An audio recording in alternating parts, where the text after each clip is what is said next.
Her father asked Grace if she remembered the late Duke Taylor's oath, which he had taught her. "Yes, father," the girl answered. "No man in the Taylor lands should know hunger."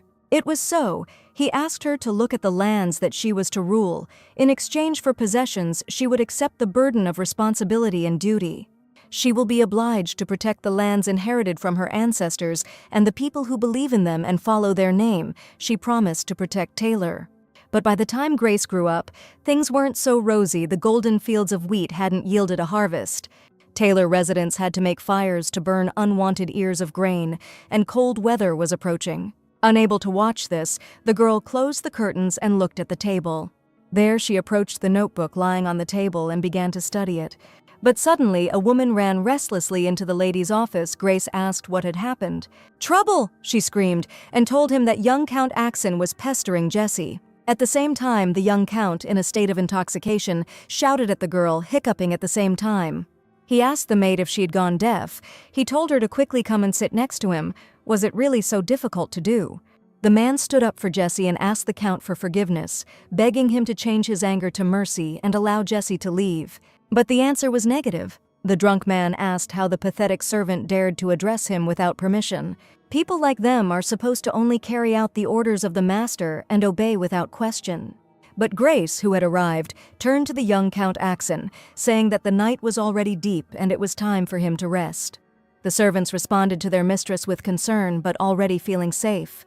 "Madam," thought the young count, looking at the stranger. And having assessed the situation, he realized what it meant. This woman in front of him was Grace Taylor.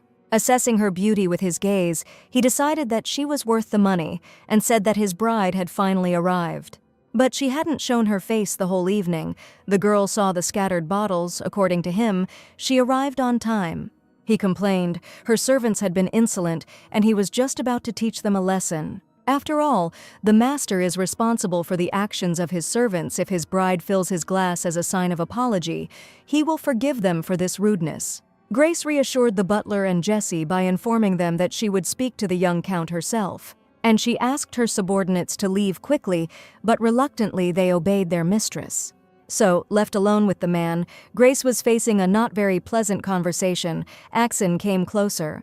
"It's time for the Taylors to earn their money back." He still couldn't understand why he, Jackson, should be related to some Taylors. With some Taylors, it hit a nerve. Duke Taylor, once the mainstay of the Dean Empire, owner of the goldfields. He would be furious if he knew what his family had become. Her father and mother left her at a young age. They must, Grace mused, despise her for allowing the Taylor household to fall into disrepair. Now the Duke and Duchess Taylor are her parents, the girl said. This place is no longer her home. The man who became the Duke at that time said that it was up to him, the true Duke, to decide how to govern the lands. He told her not to say anything unnecessary and to put a seal, so Grace lived with bated breath. Even when everything was taken from her, she lived with bated breath. The girl often remembered the promise she made to her father in the fields to always protect Taylor's house. When Grace sighed, the young count asked with eager interest what. "This is precisely what he," the girl explained, "is worth his price." Jackson immediately became indignant. And she continued, "He is the Empress's nephew." She was curious how unbearable he is. Since his family agreed to cover the Taylor family's huge debts without any dowry, she just wanted to get rid of him at any cost, she now understood. "You're crazy," he screamed. Grace replied, "The one who decided to pester the servants in the bride's house the night before the wedding is crazy." "You wretch!" he cried in rage. Without changing her facial expression, the girl retreated a little. And at that moment, when he couldn't hit the man, he stepped on a bottle of alcohol and safely fell from heaven to earth. But this was not enough to complete the taming of the animal. The mistress was already ready. Grace wanted to add something else. She said this, mentally addressing her parents. "What?" the man exclaimed in fear, retreating. Was she really going to hit him with this? While she lived in the shadows, holding her breath, she tirelessly sharpened her sword. And finally, the time has come to bear it. She swung her sword and advised the man, who was choking with fear, to clench his teeth tighter. If he bites his tongue, he will die on the spot. And with these words, she delivered a strong, dull blow. At the same time, the knight's cavalry finally arrived at the Taylor estate. He asked what was so special about this invitation that he rushed here immediately after returning from the death wall. The man replied that he was simply curious. Whether this invitation is genuine is a question Grace Taylor addressed to Duke Walter of Richmond in a letter. She promised to give him the sharpest sword that would protect his secret if he would honor her wedding with his presence. The groom fell to the floor, dead on his feet, and the alcohol spilled around his head, and yet reality was a different matter entirely. That same evening, the daughter of the current Duchess and Duke came to Mother and Madame Cornwall. Rosetta Taylor asked how she, the girl who had once been Rosetta Ronan, was doing. The castle's head maid, Taylor, told the lady that she was beautiful, and next to her stood Emma Taylor, the former Baroness Ronan. Today was Grace's wedding, and she wanted to dress up and sincerely congratulate her on being sold to the Axon family. Yes, the Duchess replied. Thanks to her marriage to Jackson, all their debts to the family would be cancelled. What a joyous occasion. Tomorrow this real Taylor will disappear, and the castle will finally be completely their own. By the next morning, Grace was already in her wedding dress, but was still busy with paperwork. The maid told the lady that it was time to put on the veil, and that it was unthinkable to work until the ceremony itself. The bride replied that she must do everything in her power to make their life at least a little easier later. Before the maid could answer, it was announced that the Duchess and Lady Rosetta had arrived. They came after all, Grace said. Yes, Madame answered. She raised them for her herself and considered it her duty to stop by before the ceremony. She told Grace not to do anything rash that could bring shame on their family, even if her husband brought a bastard into the house or hit her. She told me not to think about asking them for help, to be patient. That's what she does best. Be that as it may, she wished her a good life, and the girl replied that she would remember this.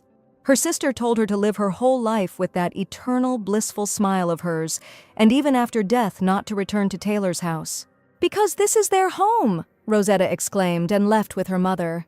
After waiting a few seconds, Grace said that it was time for her to go too, and the maids could not contain their emotions about their mistress. It can't be done, Grace told herself. It's just the beginning. She couldn't let the dam holding back her feelings collapse now. The moment when she could allow herself to cry, when she had the right to do so, the girl thanked them for everything. Without any accompaniment, she walked confidently into the ceremonial hall, thinking that the moment would come when she would reclaim her own Taylor possessions. The sight of the groom sent a disapproving whisper through the hall, asking what had to be done to cause such a bruise. They said he was a bastard, but to be so bad, what a husband, Rosetta thought, Grace would not envy. And Jason's mother was outraged by the one who ruined her son's beautiful face. Damn it, the guy was blabbering. He didn't remember at all what happened yesterday, and his head was splitting. And at that moment, when the beautiful Grace entered the hall, the breath of all the guests stopped. "She is an exact copy of the late Duke and Duchess," the guests whispered. "What a poor child." Jason looked at her as if, through the gaps in his memory, he was seeing this treasure for the first time. "Oh," said the knight, "look at him. He can't even close his mouth at the sight of his bride." The Duke ordered Joseph to bite his tongue, although even the Archbishop paid attention to this. The lines of the letter came to mind. If he honored the wedding with his presence, she would give him the sharpest sword capable of protecting his secret. The girl dared to promise that this sword would become the most useful weapon in his future hunt. So, this fragile woman, who looks like she could break down at any second, is the very sender of the invitation. What is she planning? Jason Axon willingly swore before the face of the Boca to value and love Grace Taylor, taking her as his wife. Finally, the same question reached Grace's ears. Does she take Jason Axon as her husband and vow to love and cherish him? The girl's decision changed her entire life, and before voicing the long-prepared words, she looked at her past self one last time. I remembered my stepsister's morning wish to live with that blissful smile of hers, and the words of the knight who praised the weapon in the hands of the lady. When hunting an animal that is larger than you, she should not look stronger than the enemy. Then he advised hiding strategy behind a smile and hiding the thirst for battle in the soul. And when the enemy completely lets down his guard, hit him right in the weak spot.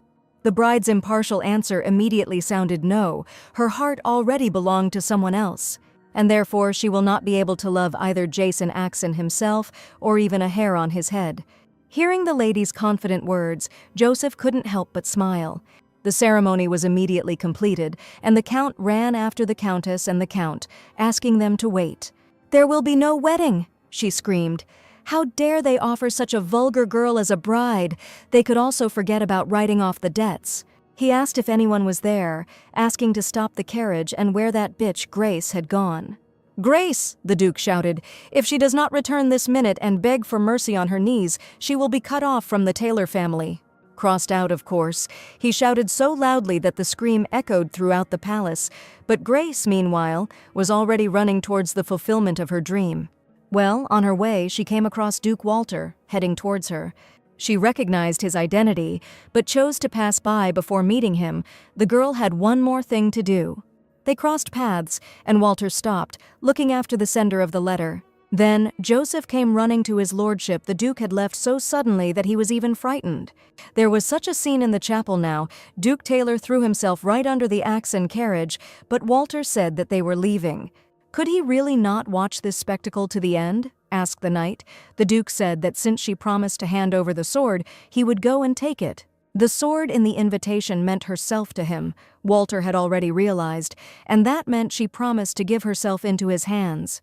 Grace Taylor is going to protect his secret herself. What does she know about him? Having passed the Duke, Grace headed up the cold tower of the palace. And finally, in this twilight, she was met by the light of a lantern and a silhouette meeting her at the top. That person was Madame Cornwall. The girl turned to the maid. But then Madame Cornwall grabbed her mistress by the hand and led her into the room above. Locking the doors, she looked around. And, having made sure of safety, she fell to her knees in confession before her true mistress. The woman said that everything was ready, and this moment had finally come. Yes, Lady Cornwall agreed with her accomplice. The moment had come for which they had been waiting for 13 long years, and they had also met once after the death of Grace's parents. Turning to the headmaid, the girl said that she needed her help. A little girl asked for help in getting the Taylor estate back. The man was staying in the 4th alley on the top floor of the Maxwell Hotel, Cornwall reported. The woman told the lady that Jessica would follow her and finally let Grace go. As she walked, Grace thought about the man she had bumped into in the hallway. They didn't exchange a word, but she recognized him instantly. His aura overshadowed even the majestic halls of the Taylor estate, turning them into a dull backdrop. It was definitely him. She desperately needed this man to take revenge. By this time, the Duke and Joseph had returned to the Maxwell Hotel. The knight was surprised in the morning there were still plenty of people here, but now there was not a soul. Of course, Walter thought, that meant she already knew where he was staying.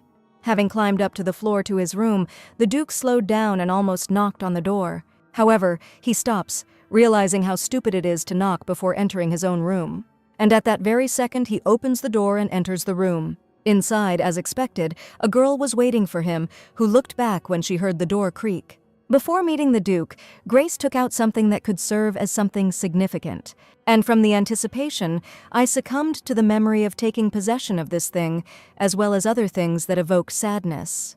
Their carriage was racing through the night forest. When Grace overheard the conversation, her parents could not believe that the Duke of Richmond and the Crown Prince were dead. Could it really be a prince? The wife asked her husband worriedly. It was said that the Duke of Richmond had taken measures in advance to protect him from the Empress, so the prince most likely survived. Then, sighing with trepidation, she asked whose body it was. It must have been, the man answered, the young Duke of Richmond, for the young Duke and the Crown Prince were so much alike. What a grief, the emotional woman sobbed, but then Grace, waking up, called out to her mother. Grace, asked Mother, are you awake? The baby asked if something happened. No, no, the Duchess answered her daughter, assuming that her mother must have woken her up. She told the baby to sleep some more.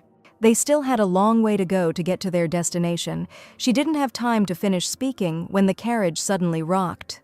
Luciana, Grace, the Duke exclaimed, asking the family if they were all right. They were fine. His wife asked Arthur if he was all right. Duke Arthur was also fine. He decided to go out to see what was going on and told them to stay in the carriage. The man asked the coachman what had happened and why the carriage had suddenly stopped so abruptly. But he froze, suddenly seeing the wounded knight of the Crown Prince in front of him. Be careful, the man wanted to warn them, but he couldn't cope with the pain in his body and fell to his knees. He asked them to listen, told them to beware, the invisible ones, they are coming. It can't be, Arthur said in a trembling voice. The dying man asked him to take it. That man is under the protection of the Dowager Duchess of Richmond, the knight said at the end.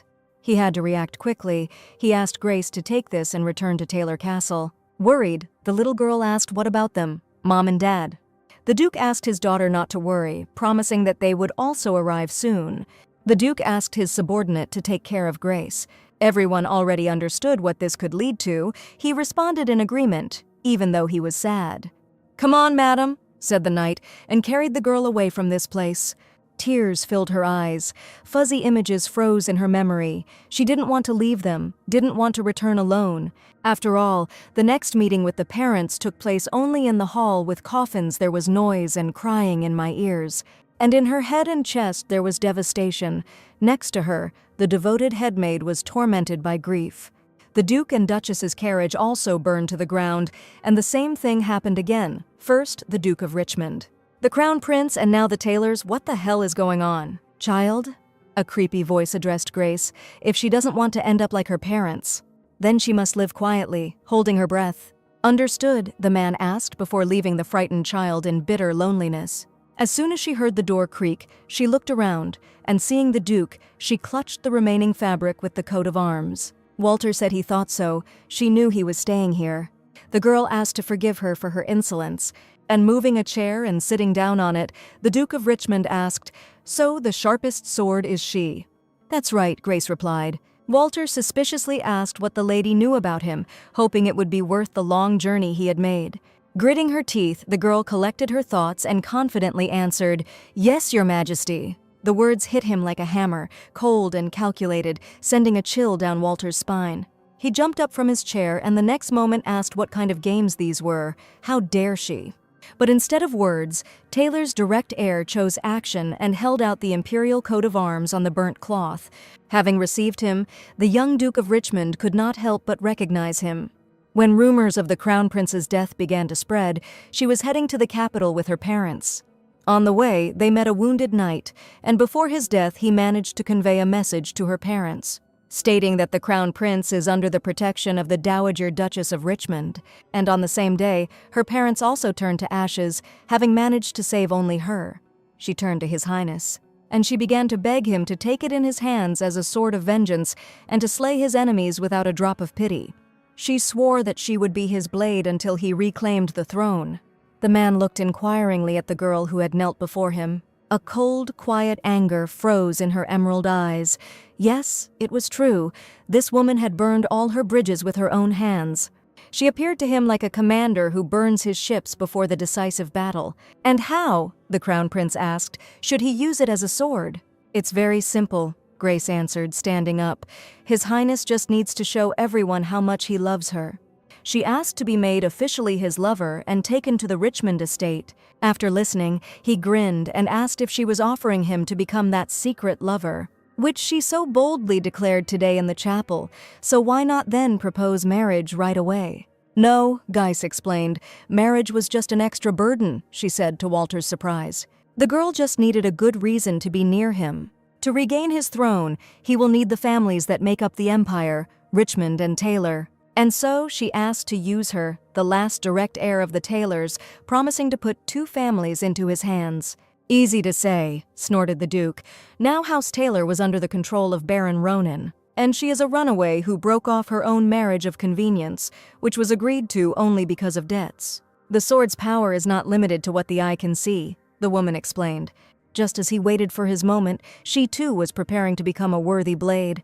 He looked at her face for a long time with a searching gaze, and then pulled her towards him with an imperious expression. By communicating that he can't stand pretense, the slightest falseness creates vulnerability. But she froze just from this, so will she have enough determination to be a tempered blade? Determination, Grace thought, something she thought about hundreds of times a day. Looking at the decline of my family, seeing how everything turns to ashes, remembering the day of my parents' funeral, and those threats from the unknown, why did she, like a fool, continue to shed tears and not even turn around? Wasn't that what she kept repeating in her head, berating herself for being such a fool that she didn't even look back? And only time after time she shed tears naturally, she was full of determination. She kissed the Duke just as much as she had the same number of haunting regrets that it was time to correct. In her actions, she fully proved her own determination before making a choice. And smiling, she asked His Highness if he was ready. 1-0 in your favor, Walter admitted mentally. A blade that is too sharp can injure even the one holding it. But even if this was so, the man agreed to listen to the girl's plan. How she uses his love as a cover to take over the Richmond family and reclaim the Taylor line. It would be nothing if he cut himself, as long as it helped crush his enemies. "Damn it," shouted the man taking the Duke's place. The damn Axons demanded the debt be repaid immediately. He ordered the women to quickly hand over their trinkets, but his wife screamed, asking if he even knew how hard she had worked to collect them. "And what does she propose?" asked the Duke, Grace, this brat, as if she had disappeared into thin air. Then, out of desperation, the Duchess suggested selling the lands. They were huge, couldn't the debts be paid off by selling them? "According to imperial laws, the estate's lands are not subject to private sale," the woman explained. "You!" they screamed. "Where the hell was she? Cornwall asked for forgiveness. She was delayed, looking for promissory notes." "I don't care," the Duke said hysterically, ordering her to find Grace and bring her to him immediately. The headmaid asked his lordship to calm down and said that perhaps Grace's disappearance would only be to their advantage. "What is she talking about?" the Duke and Duchess cried out pitifully in unison.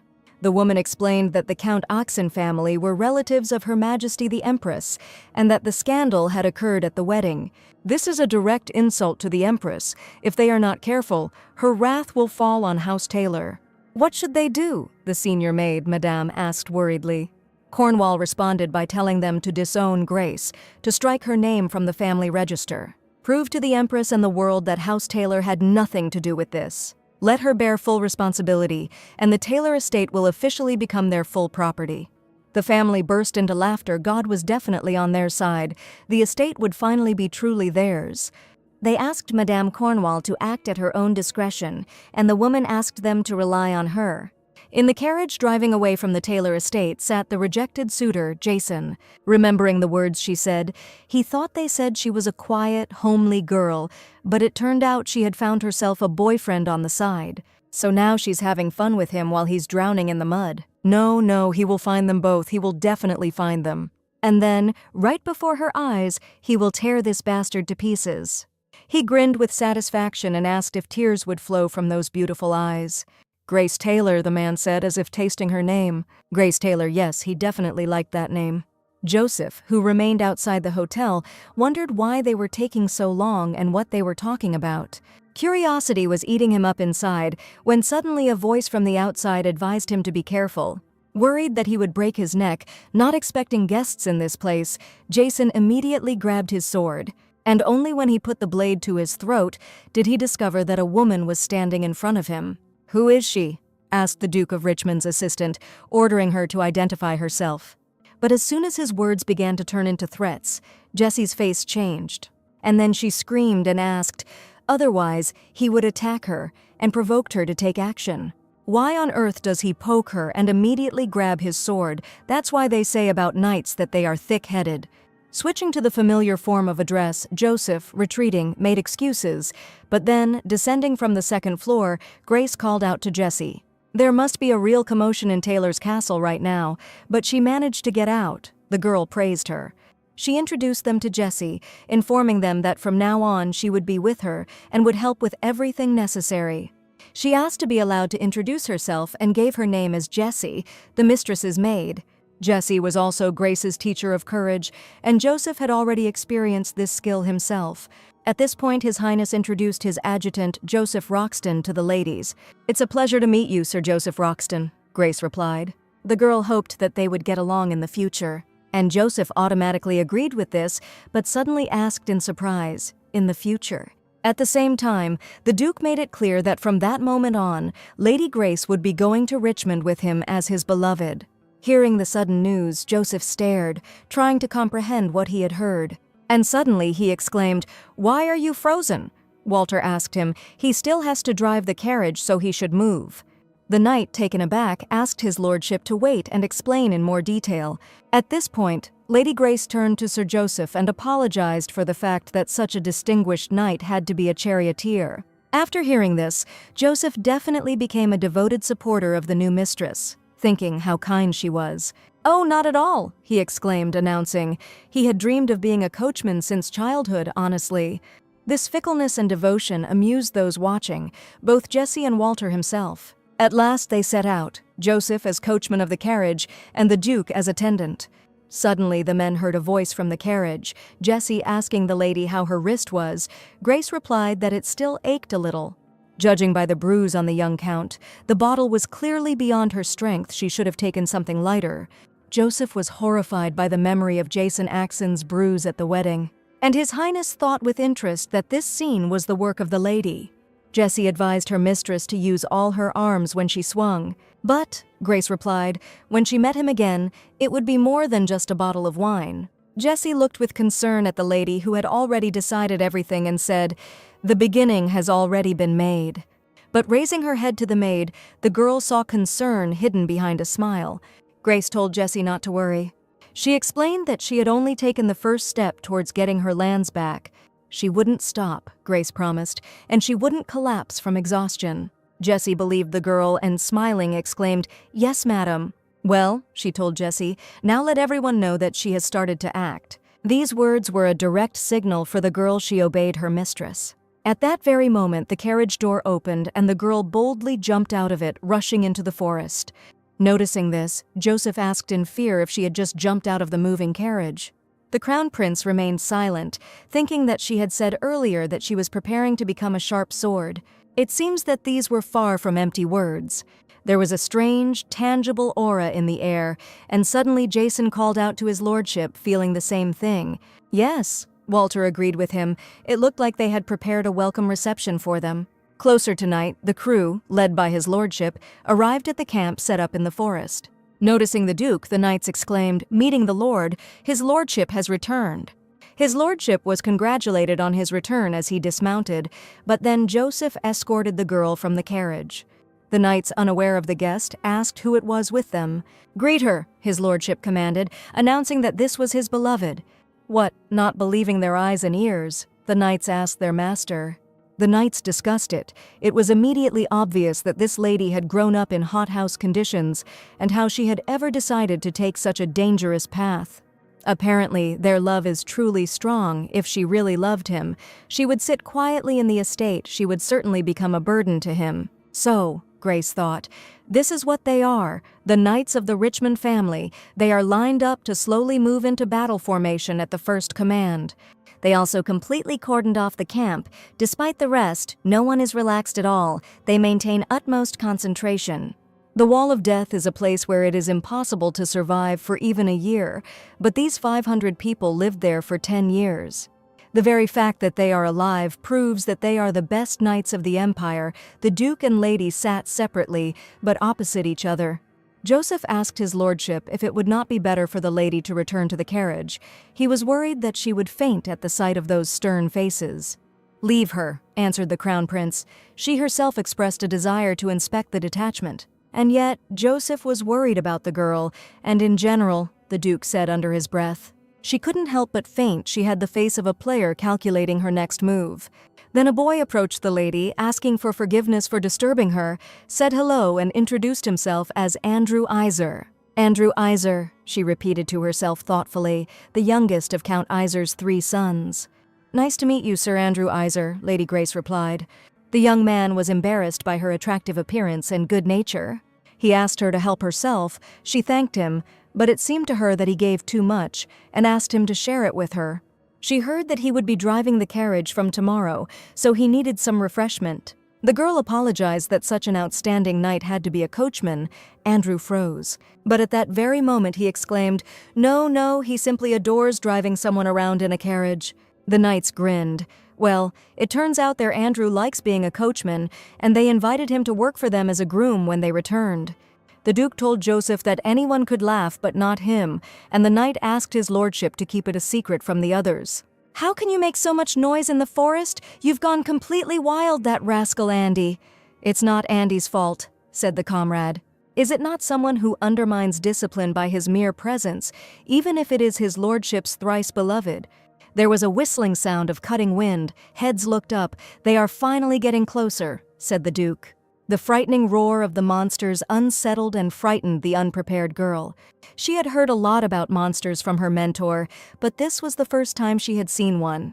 The Duke asked the lady to follow Andrew. The monsters could target the head, and advised her to put on a hood. He asked her not to be afraid, promising that everything would end soon.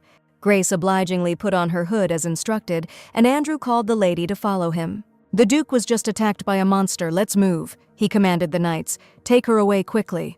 But while running away, Grace couldn't help but watch the Duke's skills, how he cut down the monster, parrying the blow. Here it is, the strength of those who lived near the wall of death for 10 whole years. Amazing. But what amazes me most is this. His Highness, he is like the embodiment of the god of war. They say that where the god of war passes, nothing living remains. But the wind from the flapping of the monster's wings pulled the hood off his head. He aimed at her at the same moment. A second later, the girl and the monster were above the ground. Andrew grabbed the weapon and shouted at the monster to let her go, jumped, struck, and he cut off his wing. The monster's claws released Lady Grace and she flew to the ground, but by that time the monster and her had moved away from Andrew. The young man had to run forward to grab the girl, and thank God he succeeded. He caught her, but as a result he did not feel the ground under his feet. There was a scream, followed by blows on the leaves and a dull thud on the ground, and then the knights, holding their breath, began calling for Andrew and the lady. His lordship walked to the edge of the cliff, assessing the height from which his men had fallen. He ordered the rope to be carried and said that he would descend himself. "Yes, Your Highness," his subordinates answered. By that time, Grace had regained consciousness after a decent blow. When she recovered, she immediately thought of Sir Andrew, who had taken the full brunt of the blow to save her from the fall. Worried, she prayed that he was alive, and fortunately there was a heartbeat. Breathing, he was alive. But then the girl felt heavy steps behind her, breaking branches, and saw a wolf. He was heading straight towards them, hungry, bloodthirsty. Walter shouted at the lady to step back. But looking at the wolf and facing living danger, Grace froze. She could run away, but she could not leave Sir Andrew if she retreated now. He would die. And, contrary to the Duke's advice, she stood up to defend the young man who had saved her, deciding that she would not budge. This fool, the man thought worriedly. He was still on his way to her and could not help immediately. Grace thought she had to protect Sir Andrew and looked around for something she could use to defend herself. And looking around, she finally discovered Andrew's arrows and bow next to her. The wolf rushed towards them, and Grace, pulling the bowstring, waited for the animal to get a little closer. His eyes flashed within reach and the girl realized she had to act. The first shot didn't reach the animal, again, she told herself, but no, Grace didn't have enough strength to pull the bowstring. Death itself was approaching her. Her breath caught, and her heart began to beat faster. Her hands were ready to let go, but then someone else's hand fell on hers, and a voice asked her not to let go. Looking back, Grace saw him behind her, disappearing, the shadow of death so familiar that it loomed before her eyes. The anxiety was dispelled by this man, shrouded in even thicker darkness. They pulled the bowstring and the arrow reached its target. It was all over. The wolf was dead. As the Duke suddenly touched the lady's back, Grace's eyes widened in surprise. "Luckily," Walter said, "the gargoyle's claws only tore the cloak." "Are you all right?" the Duke finally asked, and the girl was about to answer, but then a scream rang out. The man asked Andrew if he was going to lie there like that, calling him an idiot, and the Duke told Sirius to take it easy. "This little brother is always nothing but trouble," he grumbled, but suddenly noticed the lady, and he thanked her for saving his younger brother. Later, she asked if Sir Andrew was okay. Sirius asked her not to worry, promising that everything would be fine with him. He informed the Duke that they would then rise first, warning them to climb carefully. Grace didn't have any wounds from the gargoyle, but she had bruises all over her body, and the bowstring had pretty badly cut her arm. And coming closer, the Duke asked the lady if she could get up herself. Instead of answering, Grace looked at him with her arms outstretched. However, Walter did not understand the girl's answer or hint and asked what she was doing. Grace recalled that he himself said that he had no intention of simply pretending, and he felt it from the very first time they met. She must have been planning this for a very long time. Otherwise, it would have been impossible to maintain such composure, and he lifted the girl into his arms. Carefully holding the flight, he told her to hold on tight. Grace thanked him, and Walter, not expecting warm words or gratitude, pressed her closer. At the same time, in the ducal castle of Richmond, a letter about failure was again waiting for the Duke. This is despite the number of assassins they had already sent to him over the past 10 years. The Duchess asked her dear to calm down. This was not the end. But he was freaking out. Only after getting rid of him, he, Henry Rinko, would regain his title of Duke of Richmond. How could he be calm? He was only 13 when he was exiled to the death wall with the knights. He had no training and had never appeared in high society. Whoever remained on his side, even the last servant left in this castle, was devoted to him. True, the owner of the castle was he, Henry Rinko. Walter Richmond will never seize power within these walls. The Duke will become a nobody, the same worthless creature. Like his grandmother, who was rotting in the outbuilding, the maid came to the Grand Duchess. She told her mistress that they said the Duke was finally returning home after 10 years. She asked if she would like to meet his lordship when he returned. Marquis Rinko and his wife would no longer dare. But the elderly woman said she wanted to sleep, said she would lie down and asked not to be disturbed. The maid tried to talk to the Duchess, but she replied that she didn't care. She didn't care about anything at all, family, honor, all of that. It was getting light outside. A magnificent mountain view opened up, and my foot finally stepped into the Richmond area. They set up camp nearby, but were supposed to return to the estate that afternoon. Finally, with relief after a long journey, the Duke said, looking at the girl. And then he asked her if she had escaped from the hands of her protectors. "Excuse me," Grace asked in surprise. His lordship asked her to look behind her and asked if that was not her personal guard. "These are the knights of the Richmond family," she laughed and reassured the jealous Duke. The very knights whose favor she promised to win. What Walter thought he had achieved with difficulty over 10 years of fighting on the front lines, she had obtained in a couple of days. No, the man came to his senses. It's not a matter of a couple of days. He saw it as the fruit of long years of preparation to become his sword. Grace asked his lordship if he was scared. He exhaled heavily and asked if she was scared too. "No way," Grace replied. She had been waiting for this sweetheart her whole life. True, they must give a worthy ending to a pack of jackals that have donned feathers and pretend to be proud eagles. Then, the girl asked, from now on he should call her Grace. They are lovers after all. He should address her affectionately.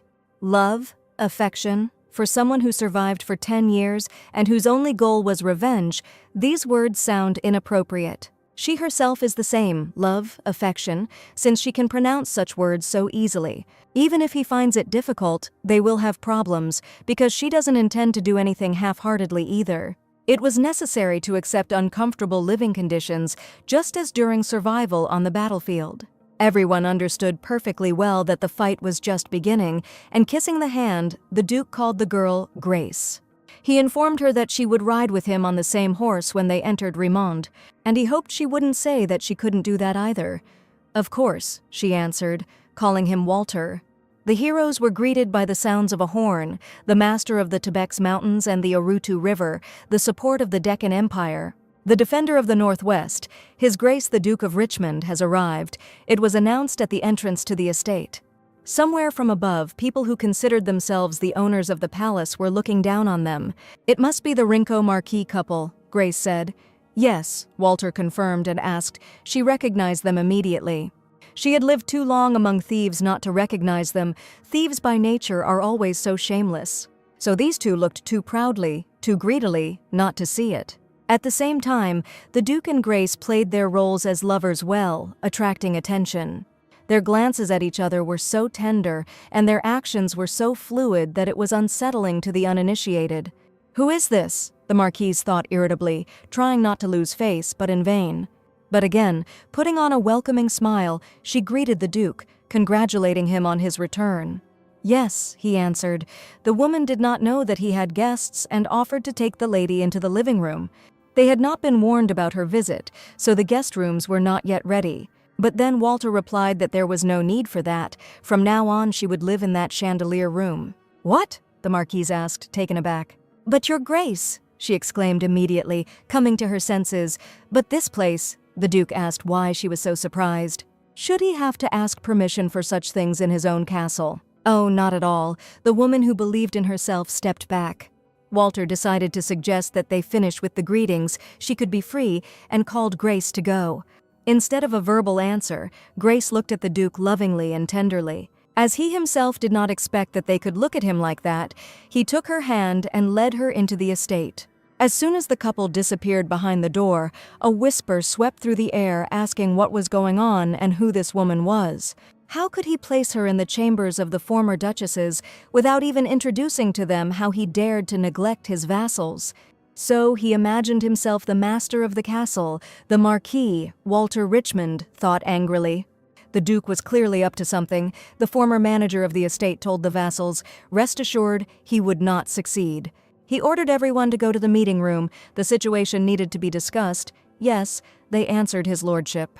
He may be the Duke of Richmond, but now the power in the castle was in his hands. While the heads of the duchy's vassal families left, the women remained at the gate, discussing the situation. Walter Richmond, said the girl, looking at the Duke with admiration. Posing as a couple, the Duke and lady walked into the chambers, accompanied by the maids, who finally took their leave. As soon as they were alone, Grace stopped pretending to be a girl in love.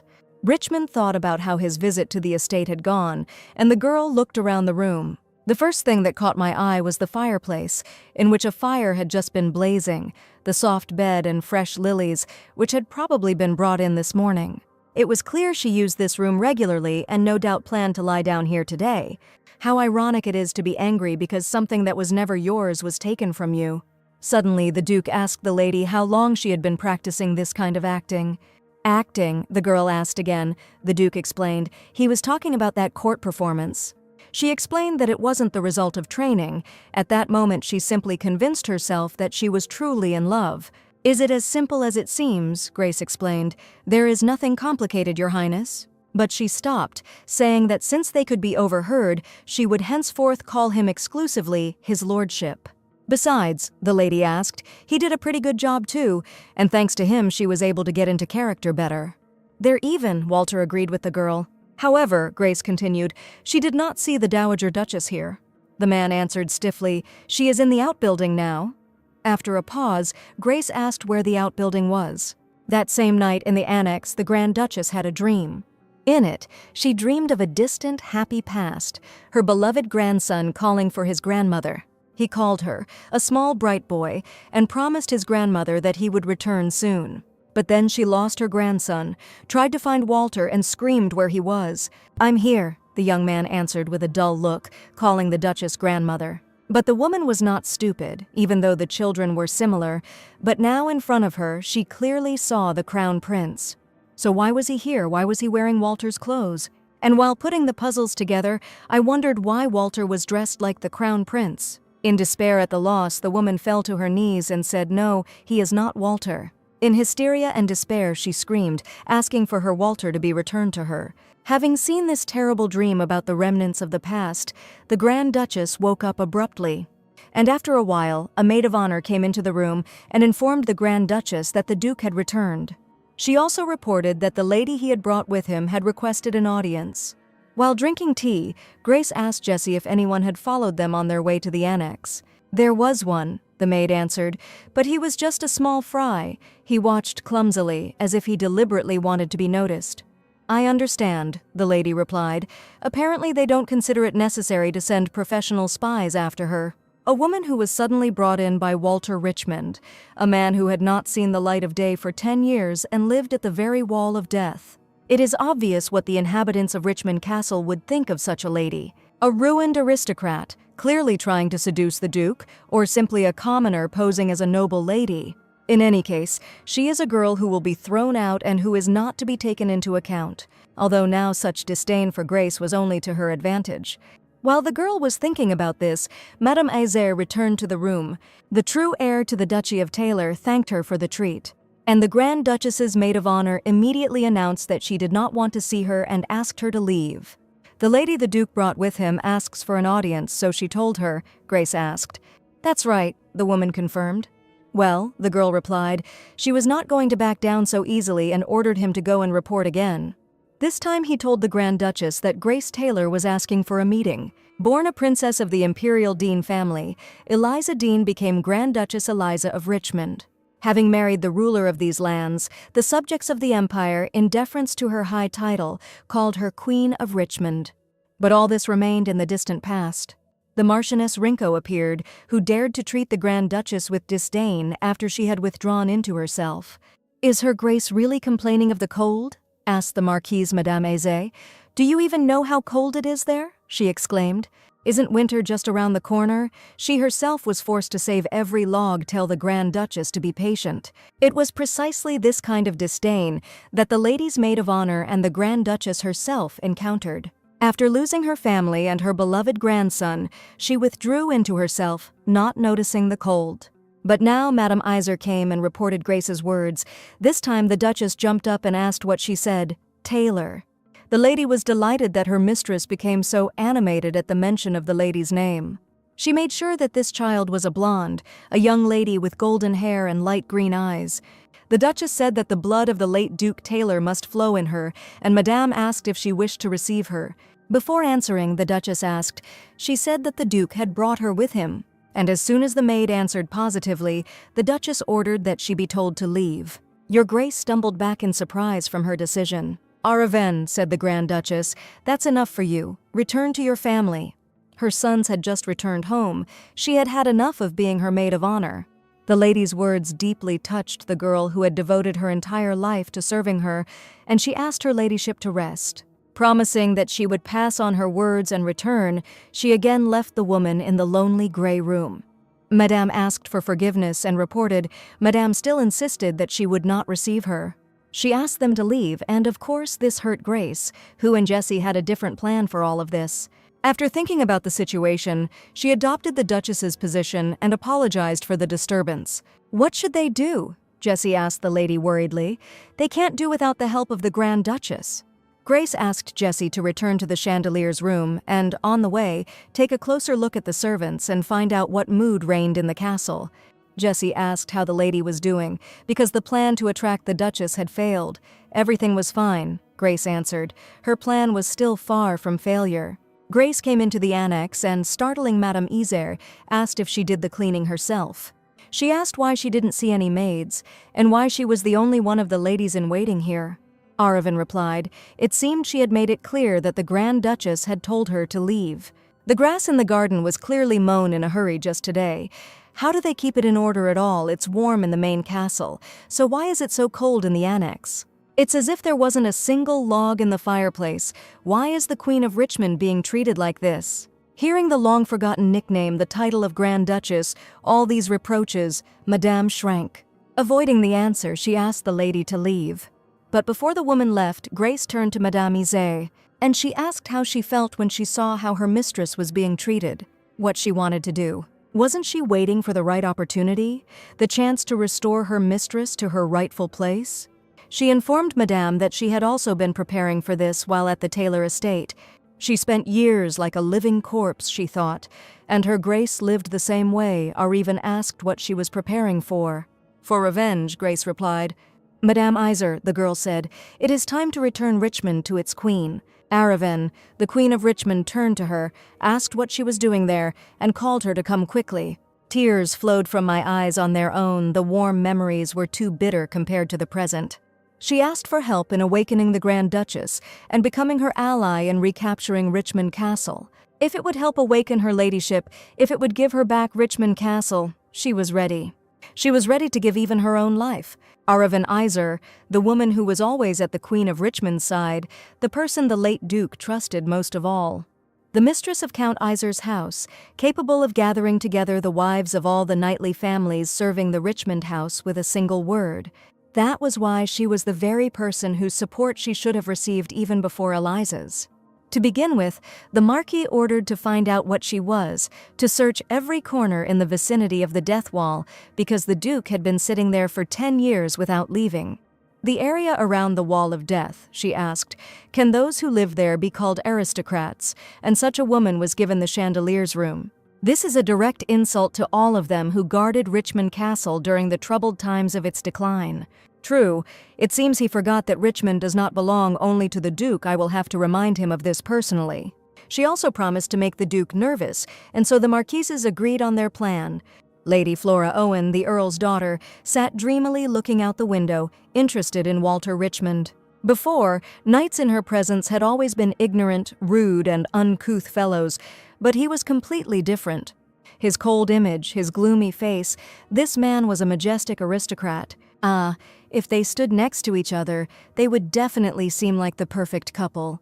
But suddenly, the girl remembered that the Duke of Richmond had brought another woman with him, and then all the fantasies faded, but then the maids burst into the mistress's room. They informed Lady Flora that they had found out something about this woman. "What exactly?" the girl asked innocently. "What were they talking about?" "They say she is of the lowest origin. Marquis Rinko ordered a combing of everything near the death wall. To find out who she really is, God," Flora answered. "She is from those places near the wall of death, where criminals and monsters swarm. She probably begged the Duke for the chandelier room herself.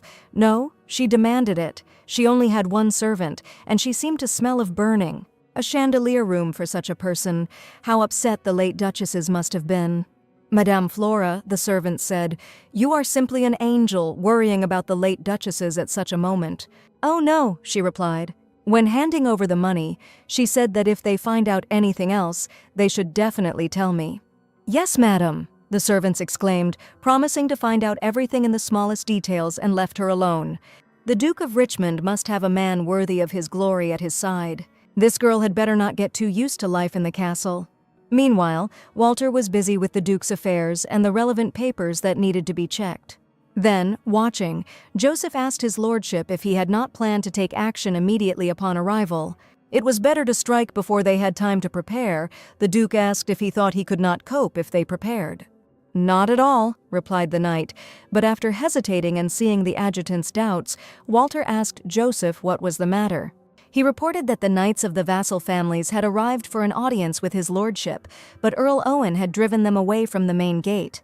He was the head of the House of Rodeo, which had served the Richmond family for generations, and he had come to pay his respects to his lordship. What impudence! "And you intend to enter the castle in such an inappropriate manner?" Owen asked mockingly. What Rodeo exclaimed in horror, and the Count said that he was only conveying to them the words of the Marquis Rinko. "With their bandit appearance, they dishonor the honor of the Richmond family. Scars are medals only on the battlefield. They, the knights, have nothing to do beyond these gates," the Count continued, quoting. "Wait where they are most needed. That is the loyalty they must show." "Now that you've understood everything, get lost," the impudent man exclaimed on his own behalf. They were all called here as named guests. The leader could not contain his emotions of resentment, and the knights who came with him could barely contain themselves. Walter's face darkened when he heard this news. To tell the truth, he was planning to start a purge here as soon as he returned to Richmond. He was going to leave none of them behind, every single one of them. But the Taylor heiress told his lordship it was impossible. He should not have drenched Richmond in blood. Only by maintaining order could he make full use of his influence. If he took Richmond by force, his authority would be shaken, and any of his legal powers will be called a rebellion. Then Walter said, "Thieves rob whatever they want. And he, the owner," he asked, "must act nobly and strictly according to the rules." She really had a talent for talking about complex things as if they were simple.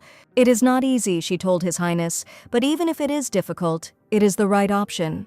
She advised the man to follow the right path. Remembering Grace's words, calm came faster. The advice really did seem effective.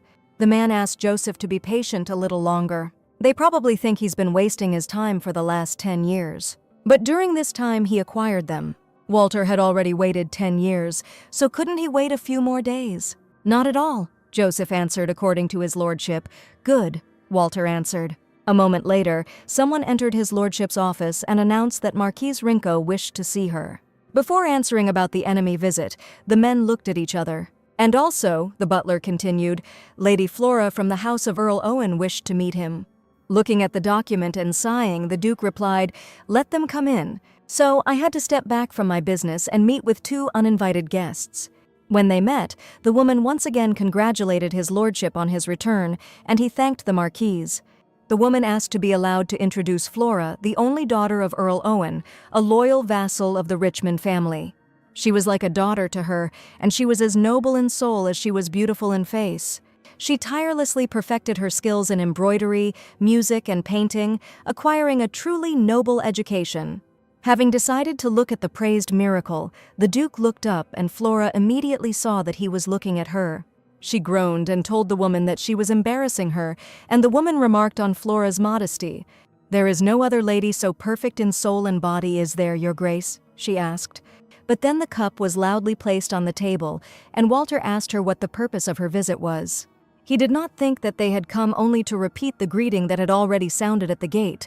"Your Grace, you have been absent for 10 years. A simple greeting is clearly not enough. Many in this castle were eager to talk with him longer, especially about the guest he brought, because there were already many rumors about her." And so the Marquise asked the Duke point-blank who she was. "Grace," Walter answered calmly, without going into details, "is his beloved." They already knew that she was a lover. The main thing is that Grace has no last name and is truly a homeless girl. She asked his lordship to forgive her for her rudeness, but he should not give the room to the chandelier, guided only by personal feelings. These are the chambers of the great mistress of Richmond, revered by all, a place where only the chosen few from the most noble families can be. That's how important the chandelier room is. The Marquise paused, then the soldier coldly addressed her, asking his name. And, taken aback, the madam asked anxiously, "Don't make him repeat it twice," the cold blue eyes seemed to say. What kind of pressure was this? The Marquise thought fearfully. It felt as if a member of the imperial family was sitting in front of her, but no, he couldn't be. The crown prince burned alive in a carriage with the ducal couple. Don't fall for it, the Duke is just bluffing. She apologized if she had hurt his feelings, but the Duchess was the one who should be respected by all the ladies and servants in this castle. If an unworthy person were to be near him, it would be a blow to his honor, to the dignity of the entire Richmond family. The most suitable match for him in the whole Richmond family is Flora sitting here. She hoped that His Grace the Duke of Richmond would listen to her advice, given for the good of the Richmond family. She, together with the Empress, pushed him into the jaws of death, and now she dared to advise something, in addition to those income documents that he looked at. It was impossible not to notice that almost all the profits went into the pockets of the people from the Marquise's faction. Judging by the fact that they didn't even try to hide the papers, he is a complete fool in their eyes. Well, he will take full advantage of this. The Duke explained that he understood her perfectly, and now he would like to rest. They could go. As I left the Marquise's office, I looked with contempt at the boy who imagined himself to be someone incomprehensible. "Only the lords," she chuckled discontentedly. "They, the Rinko family, are in charge of Richmond anyway." Looking at the beautiful Flora, the Marquise could not contain her anticipatory laughter, and she said to her adopted daughter, the Duke's gaze directed at her was very eloquent. Flora, being modest, asked him not to say that. She felt awkward, but she thought that was true. In the end, he even smiled at her. They discussed the lowly girl who managed to pretend to be an aristocrat, but true greatness is always different from counterfeit. She advised him to visit him more often, to behave like a true duchess, to show this thief that they were of different breeds. "Yes," the girl answered, "she will do so. She will make every effort to become a support for his lordship." But then, in the corridors, in addition to the majestic ladies, the so-called thief Grace also appeared. The girl quickly noticed that the women along the way were looking at her with disdainful glances. "Remember her words," said the Marquise to Flora. "Who will respect a duke if he keeps some low-born girl by his side?" But having grown up in the family of the Duke of Grace, she did not try to appear below her level. She was as proud as an aristocrat should be. "Ha!" she chuckled. "Let's see how long she can play the aristocrat." She showed the girl all her greatness with just one pose, but she just walked past without noticing. "What?" the Marquise thought angrily. How dare she not bow her head before her? She immediately exclaimed, "If she had even a drop of shame left, get out of here on your own 2 feet. Richmond Castle is a place where people like her are not allowed." It was so funny to watch the thief talk about shame. Grace then entered into a verbal altercation, but only by asking if they even knew who she was. "Of course he knows," Flora answered.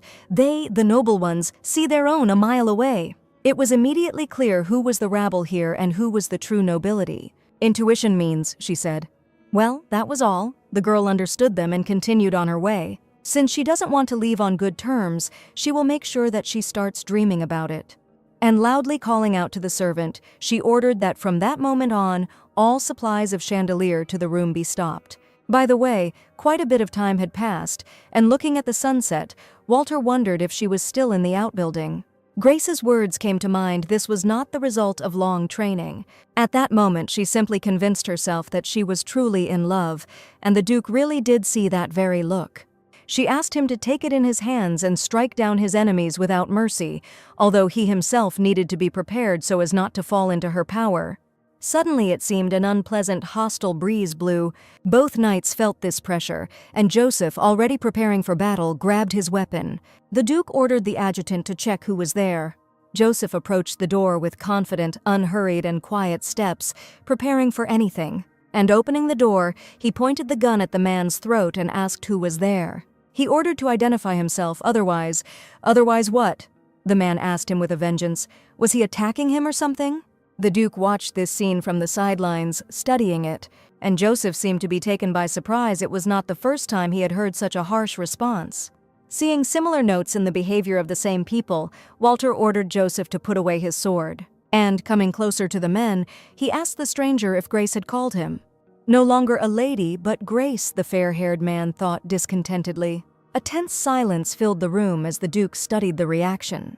The ash-haired man looked at Grace's new interest with a distinct hostility. Eric, the girl's gentle voice suddenly rang out. She was glad that he had come.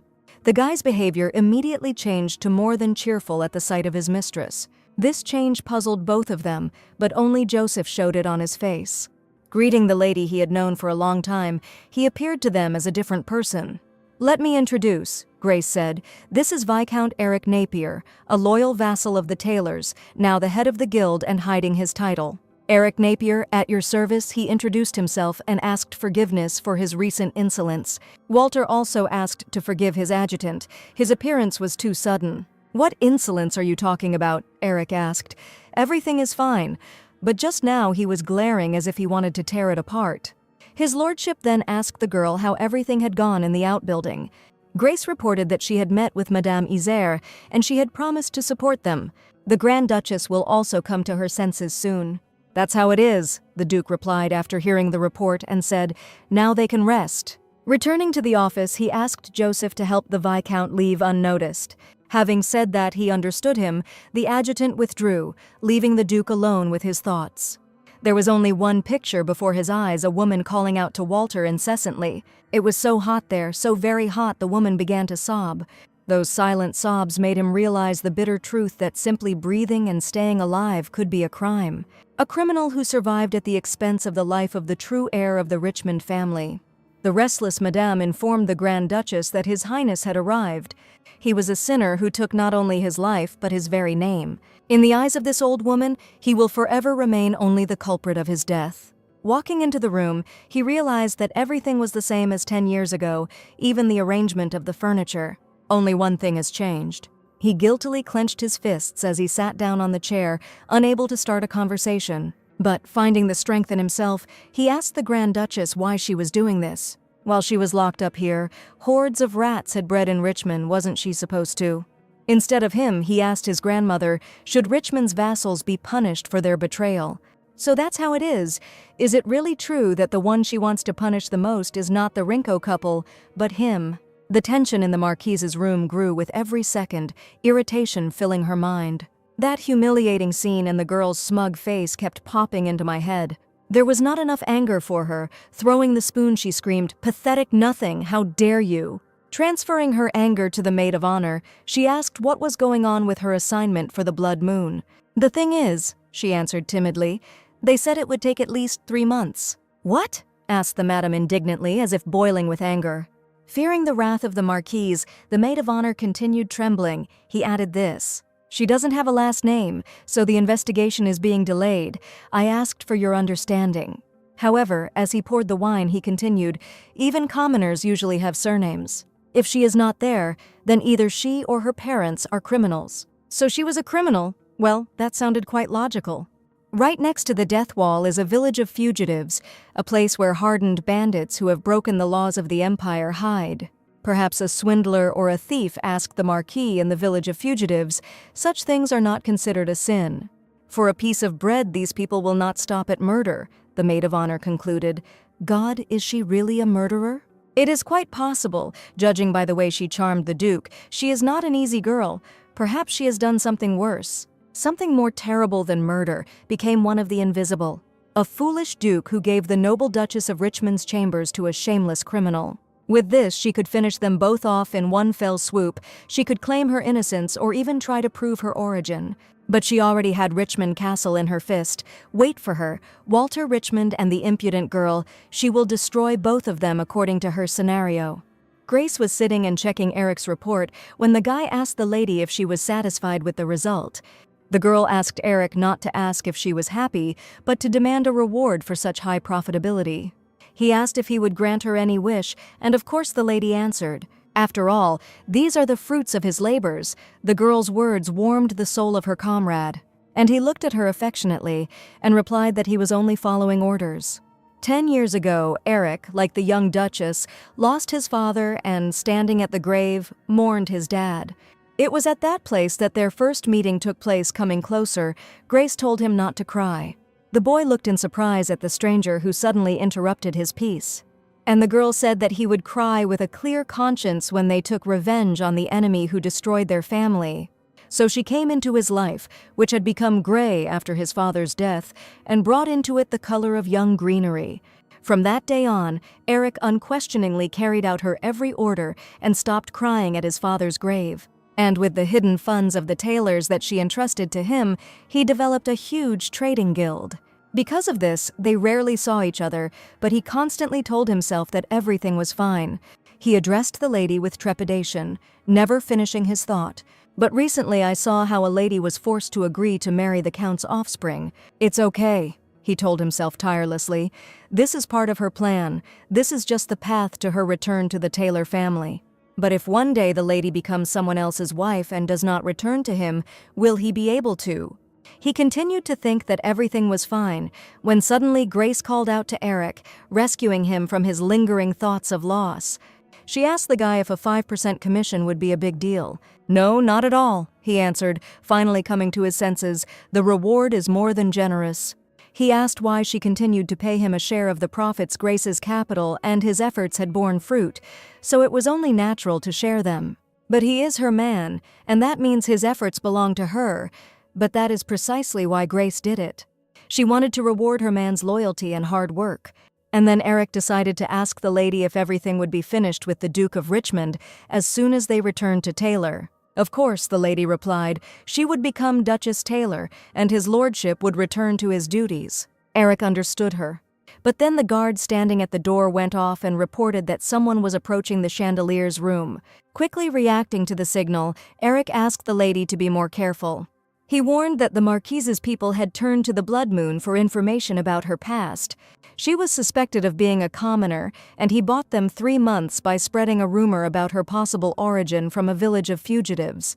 Grace nodded in agreement, and the assistants split up to help Eric leave unnoticed. Joseph was about to accompany him, but Jessie exclaimed no and called Eric to follow her. But this is not an exit, but a balcony, said Joseph. Eric asked Jessie to take care of the lady, and she asked him to take care of himself.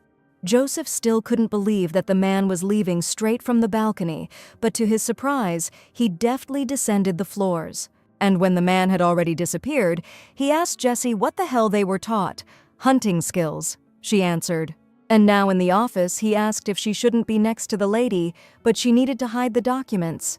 And just when Grace, left alone, pretended to be reading, someone burst into the room.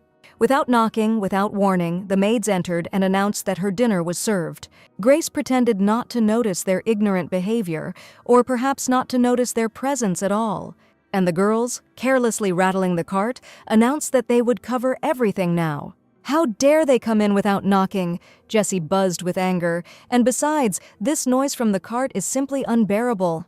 Joseph asked her if she was worried why she didn't stay in the room, but she wasn't worried. After all, the lady had undergone the same hunting training as they had, and what kind of hunting training was this? The knight asked. First you freeze, holding your breath, Jessie explained, and then you grab onto it with a death grip. Have the doors of the chandelier room really become so fragile that they swing open without the owner's permission? Hearing such a bold reproach, the maids froze in shock. And who did she think she was, that she really was the mistress of this room, when in fact she was just as much of a commoner as they were? No, she heard that she could even be a criminal. The threshold for entry into the ranks of the servants of the ducal castle is very high. Even a commoner must have a clear origin, be stately and wealthy, and there should be no criminals among his relatives. And she, who got into the castle only thanks to the Duke's mercy, dares to turn up her nose so much. If it hadn't been for Mrs. Flora's request, they wouldn't have lifted a finger for this dinner, because etiquette was the basis of everything. No matter how much she tried to act graceful, would she be able to tell the difference between a steak knife and a butter knife? When paying her fee, she ordered that she be closely monitored while eating. Who knows? Maybe the surveillance will become the decisive evidence and help throw her out. It hurt my pride, but there was nothing I could do about it. She must be hungry. That's why she's so irritated. Noble gentlemen usually dine alone. Yes, unless there is a special occasion, they eat in their chambers. Well, said the servant, bon appétit. They were busy, so they didn't have time to prepare anything except the main course, provided a drink and cutlery. But the meat they brought was not at all pleasant to look at, burnt and cheap. Grace asked who ordered them to do this, but they brushed it off, saying she had been saying something strange from the very beginning. They asked her to start eating and thought, she probably doesn't understand what utensil to use, and that's what she deserves. She's a show-off. Why aren't you eating? She asked and gasped, wondering if perhaps she was unhappy that the piece of meat was too small. Oh, come on. Real ladies usually don't even finish this, and filling your stomach without savoring the taste is so vulgar. It was a real poor man's habit, but then they saw that the girl had unmistakably chosen a steak knife. Grace glared at the girl and thrust the knife vertically into the piece of meat. You can clean up, she said, pointedly not starting to eat. She's given them enough chances to improve, so they can at least bother to clean up the place properly. Once the girls had cleaned up after themselves and left the room, Grace asked Jessie if she was there. Yes, the girl who had been waiting answered irritably, with the last of her strength suppressing the desire to immediately hit them. It was these maids who accompanied them here with his lordship, right? Answered Jessie. Then the lady ordered to keep an eye on them, where they go and who they meet. Your Highness, Crown Prince, the Duke asked him to listen to him carefully. He informed the boy that from now on he must live under the name Walter. This was the only way he could survive. If he has trouble pretending to be Walter, just keep quiet and hide your true nature as deep as possible. Please survive, Your Highness. And with these words, the man and the entire carriage were enveloped in scorching flames. While the boy screamed from the horror of what he saw, the grandmother screamed from despair at the loss of loved ones. None of them were the culprits. There were victims of monsters in the same room. But the prince could not breathe, as if his lungs were still filled with smoke. Although they died in the fire, not him. Suddenly, in his ears, he heard the heartbreaking cry of Walter dying in the fire, "Brother." The Duke immediately jumped up from his terrible dream. His heart was pounding wildly, and terrible images continued to oppress his head. He couldn't help but blame himself for what happened. Even though he understood everything, it was all unbearably bitter and painful, even after 10 years. In the morning, Grace wrote a letter at present. Real power in Richmond is concentrated in the hands of the Marquis Rinko faction. Marquis Henry Rinko himself is responsible for administrative affairs and finances, while the castle's internal affairs are under the complete control of Marquise Emily. Military power is concentrated in the hands of the Earl of Owen's family to retake Richmond. It is necessary to take control of all 3 branches of government. To begin with, regarding the administration, Grace continued her notes, but then Jessie called out to the lady. And the maid reported, as she had ordered yesterday, she watched the maids who served her dinner. I wish they would throw this vulgar girl out, and don't even mention it. It was disgusting for anyone else to even breathe the same air with her. This is rubbish, Jessie thought then, but as she continued listening to the conversation, she heard something, and looking out from behind the column, I was simply dumbfounded by the strange cruelty of what I saw. It seemed like a beating. It was just a guess, but she clearly heard the sounds of blows and muffled screams. This state of affairs surprised and stressed the girl out. And so, as night approached, Grace headed to the Duke's office to discuss the matter at hand. But even when she called him, the man did not answer, as he had before. Having looked into the office, the girl only made sure that there was no one inside. Joseph approached her and asked the lady what she was doing there. She replied that she had come to see his lordship, but he was not there. You see, he probably won't show his face for a few more days. Something happened, she asked. He didn't quite answer. This sometimes happens to him. Even when he is close to the wall of death, he sometimes disappears for several days, becoming not himself. The Duke did not want to see anyone. Therefore, the adjutant asked the lady not to worry too much. He would appear again in a couple of days. Grace understood what was happening to the Duke and said that she heard him. At this time, the Duke was sitting in his room, nervously twitching his leg, deepening his consciousness. Images of the Grand Duchess, the Marchioness Eliza, and her no less treacherous husband floated through his thoughts. While he was lost in thought, the man decided that this was the perfect moment to carry out an attack. But unfortunately, his prank was nipped in the bud. The Duke, making a clear threat, ordered the spy to listen to him carefully, and he informed him, covering him with a cold look, that if he saw him here again, he would personally hang him. And then he sent the unbearable guy home to the employers who had been sent to him. Suddenly, the thought came to mind that he was running as if he had seen a monster. Although, how was he different from a monster? Even his loyal knights call him that behind his back, the Mad Duke of Iron Blood. But how can you endure and not go crazy when fear and rage burn out your soul day after day? Suddenly, Grace entered the Duke's chambers and addressed the Duke tenderly. The Crown Prince, not expecting to see anyone in his room, froze, looking at her in stunned silence. She said she was looking for him to talk to, and it seems she was right to look into the bedroom. The room was shrouded in darkness due to the man's condition, and he took a step forward. And turning to Grace, he asked how she could be so calm. He asked her to tell him how she managed to maintain her composure. "She seems calm to him," Grace asked, rising from her chair. Or he wants to ask how she hasn't lost her mind yet. She imagined it dozens of times a day, including when she stood in the chapel next to the nephew of the Empress who killed her parents, and when I looked at those who manage the property of the Taylor family as if it were their own. The way it burns everything to the ground, and each time she held back, repeating only one phrase, holding the fabric with trembling hands, "He is alive. He is alive." The phrase that he was alive, and every time she was overwhelmed by unbearable rage, or when she was sinking into bottomless despair, she would repeat this to herself over and over again. And if she holds on, then he will also endure, and he will definitely return. To start the battle, to put everything back in its place, and at that moment, she must become his support. She, Grace Taylor, must become stronger to fight side by side with him to win this war. He had become her lighthouse and her anchor for a very long time. She was able to endure only thanks to thoughts of him. Salty drops of long-dried tears rolled down the face of a man who was being thrown into the very abyss of hell. Grace was only able to endure because he was in this world.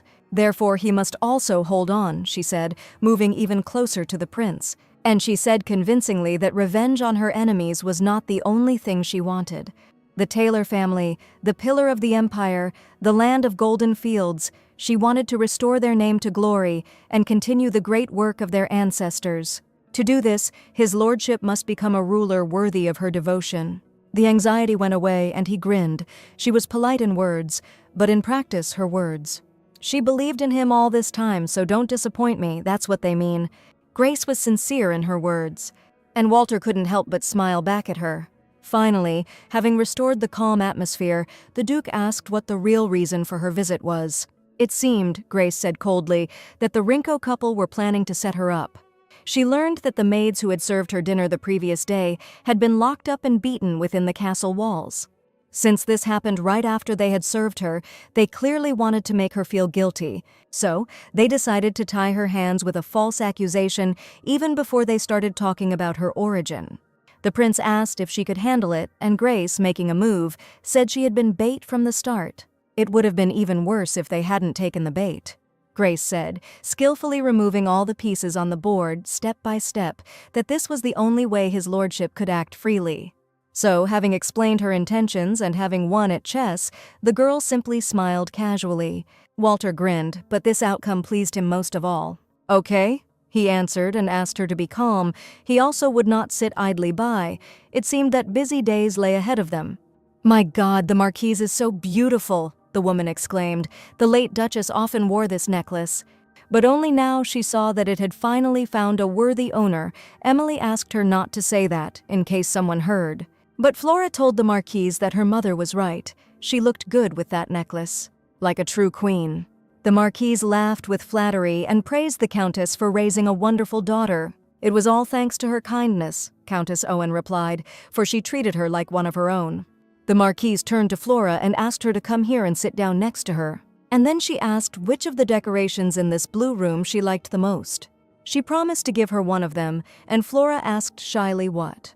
Mother was amazed that the Marquise was giving Flora something so valuable, and she replied that she had always wanted to give Flora some of this jewelry. The Blue Room has housed jewels collected by generations of Duchesses of Richmond for centuries. These are not just stones, they are the very symbol of power and status, whose price is immeasurably higher than gold. Therefore, as soon as Eliza Richmond ran into the outbuilding, the Marchioness immediately took the keys to this room into her hands. With this key, she could keep all the noble ladies of the castle on a short leash. The Countess suggested that the Marquise herself choose what would suit Flora best, who would dare doubt her impeccable taste. And indeed, the girl agreed, teach them a lesson with your magnificent sense of beauty. Then she suggested this necklace. It would perfectly match the color of her hair and eyes. She gave it to her to declare her status to all the noble ladies of the inner castle. It was a great honor for the young girl. So, without further ado, everyone will understand that she is free to choose even the new Duchess at her own discretion. Flora was truly charming, and this was only thanks to the Marquise's choice. Beaming with happiness, Flora asked the servants how they liked it. It suited her very well. They replied, "That woman wouldn't even dare dream of something like that." She asked if they had seen any jewelry in her room. "No, nothing special," the servants answered. While one was answering, the other was in some kind of prostration. The voices of the previous night were heard in her head. Yesterday, one ordered dinner to be served in the chandelier's room, and the other did not allow this to be done under any circumstances. So whoever let them serve dinner must have had it tough, but if they told anyone, they were done for. There were many threats, but the girl could no longer keep it all to herself, and a sob swept through the room. "Marquise!" the girl cried out, crying, asking for help. She was so scared. Last night, they were dragged off somewhere and beaten, and told that they would be killed if they talked. But she was so scared that she simply could not remain silent. Her friend called out to her timidly. Suddenly, the Marquise came closer and consoled the maids. Speaking with tenderness and care, all the servants in this castle are like her own children. She asked the maid not to be afraid and to tell everything as it was. She would figure everything out herself.